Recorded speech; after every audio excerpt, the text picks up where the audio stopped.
Jon Hosfeld was eating lunch in the rail yard when someone told him that Locomotive 8888 was gone, not stopped somewhere, not stuck on a siding, gone, rolling south down the main line with 47 cars behind it and nobody at the controls. Hosfeld had been a CSX trainmaster for 31 years.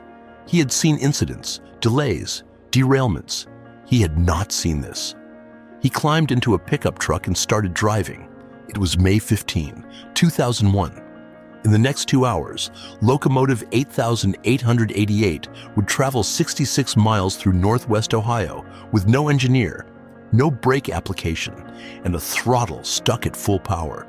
2 of the 47 cars behind it were tankers filled with thousands of gallons of molten phenol, a toxic chemical that becomes a vapor cloud if it ruptures. The questions that follow from that sentence are 4. How does an experienced engineer lose control of a stopped train? Why did none of the safety systems stop it? How do you stop something you cannot board? And how does a man running alongside a locomotive at 11 miles per hour decide that now is the moment to grab the railing? Stanley Yard, Walbridge, Ohio. The morning of May 15 was routine, the word that appears in almost every account of how disasters begin. The crew of train Y116 to 15 had been on duty since 6:30 a.m., following a switch list that directed them between the yard's 12 tracks, assembling and repositioning cars to keep traffic moving through a facility where every delay compounds into the next one. Rail yards run on sequence. One train in the wrong position holds the next one, and the next, and the one after that. The work the crew was doing that morning was the work that happens every day at every classification yard in the country, the kind of work where 35 years of experience becomes indistinguishable from habit. By midday, the trainmaster called for a new move. Push 47 cars, including 2 tank cars loaded with molten phenol, toward the departure yard. The engineer climbed into the cab of CSX 8888, an EMD SD40-2, the same locomotive model that had been hauling coal through Wyoming for decades. The EMD SD40-2 has a combined throttle and dynamic brake handle. When the handle is in the dynamic brake range, the traction motors reverse and act as generators, slowing the train through electrical resistance. When it moves past a certain point into the throttle range, the dynamic brake drops out instantly and full engine power engages. These 2 functions, braking and acceleration, share one handle in adjacent positions on a locomotive where the difference between slowing down and going to full power is a matter of inches. The engineer set the handle where he believed the dynamic brake was engaged. It was in run 8, full throttle. He stepped off the slowly moving locomotive to correct a misaligned switch, expecting the train to hold. It did not hold. The locomotive, at full power, with no brake applied to the trailing cars, began to accelerate. The engineer tried to reboard. He was dragged approximately 80 feet and fell away with minor injuries.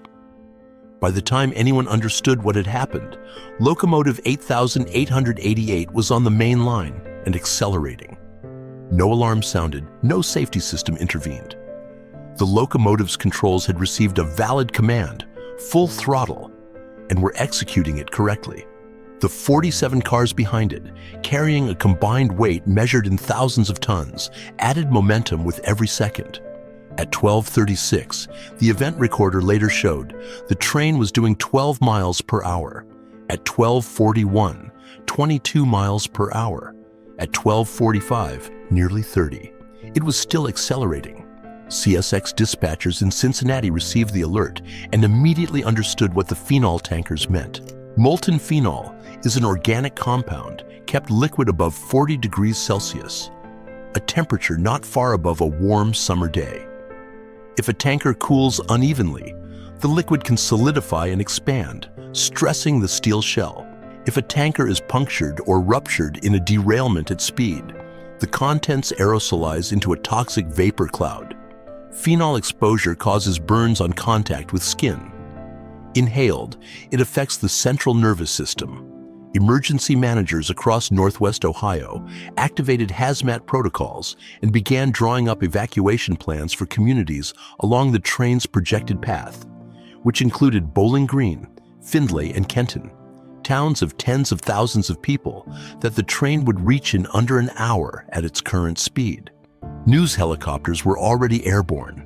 Hazmat teams were staging, and the train was doing nearly 50 miles per hour through farm fields and had not slowed a single mile per hour since it left the yard. Ohio State Highway Patrol officers pulled alongside the train at crossings and attempted to shoot out the emergency fuel cutoff button on the locomotive's nose. The button must be held down for several seconds before the engine starves of fuel and shuts down. A bullet cannot hold a button. The officers instead hit the fuel cap. The engine kept running. A portable derailment device was placed on the track. The train's momentum pushed it aside without noticing. Jon Hosfeld, driving parallel to the train in a pickup truck, passed the Whirlpool plant north of Findlay and watched the locomotive blast through another crossing at full speed. "I could see the vapors," he said later. "I knew the throttle was wide open." Back in Toledo, dispatchers had moved to Plan B. A northbound freight train, Q63615, was directed onto a siding and told to uncouple its locomotive and wait. Engineer Jesse Knowlton and conductor Terry Forson, between them, decades of experience, uncoupled CSX locomotive 8392, another SD40 to 2, and waited for 8888 to pass. When it did, they pulled onto the main line behind it and began to accelerate. The gap between the two trains was several miles. Knowlton pushed 8,392 to close it. If you are finding this useful, hit subscribe. We cover stories like this every week. Catching the train was one problem. Coupling onto it was another. Standard rail coupling procedure is performed at 4 miles per hour. The speed at which two couplers can safely engage without damaging the cars or the coupler mechanisms. Locomotive 8888 was doing around 50 miles per hour. Knowlton had to close to within contact distance at that speed, match the velocity precisely enough that the coupler on 8392 could engage the rear car of 8888's consist, and do it without a collision that would derail both trains and rupture the phenol tankers. He did it.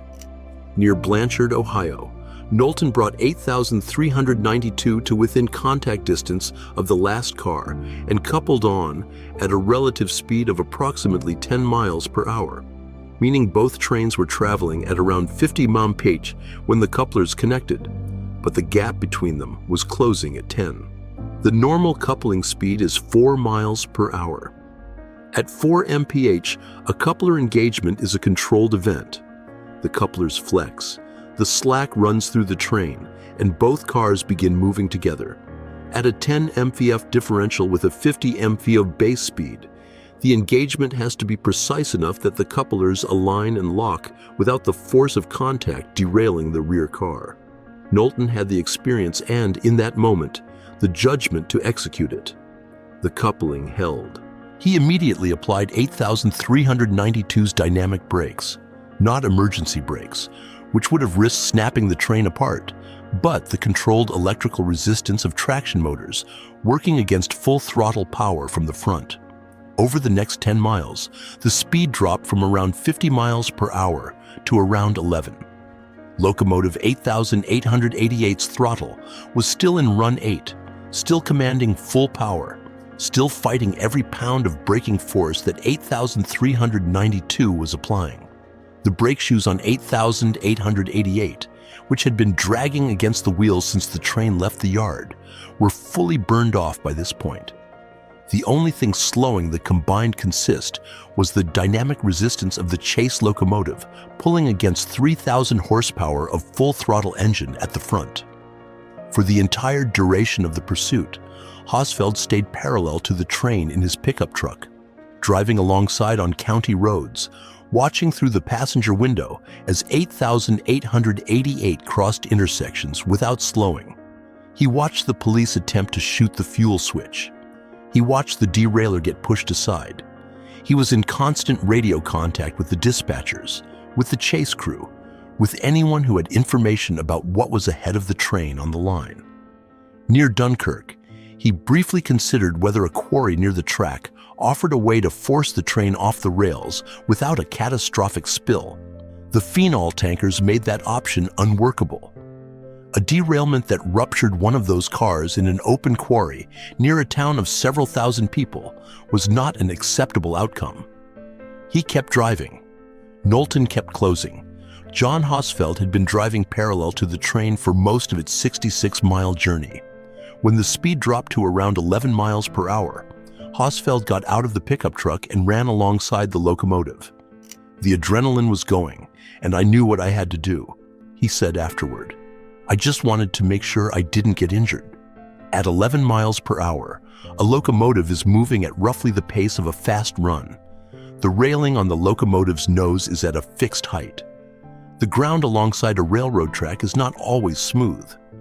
Hosfeld grabbed the railing, pulled himself up, and got into the cab. The throttle was in run 8. He moved it to idle. He applied the independent brake on the locomotive. He initiated an emergency recharge of the air brake system to engage the brakes on the trailing cars for the first time since the train had left the yard. At 2:30 in the afternoon, 1 hour and 55 minutes after it left Stanley Yard, Locomotive 8888 came to a stop at the Ohio State Route 31 crossing, just southeast of Kenton, Ohio. No derailment, no spill, no serious injuries. All of the brake shoes on 8888 were completely burned away. The Phenol tankers were intact. The NTSB and FRA investigation concluded that the cause was multiple errors in the control of the locomotive, the misidentification of the throttle position, the failure to apply the automatic air brake before stepping off, and the design of a control stand where the difference between maximum braking and maximum power was a single position on a shared handle. Alan Crown, CSX's Executive Vice President of Transportation, said in a statement that the engineer, a 35-year employee with a clean record, acknowledged that he made a serious error in judgment. CSX never publicly identified him. The incident inspired the 2010 film Unstoppable with Denzel Washington and Chris Pine.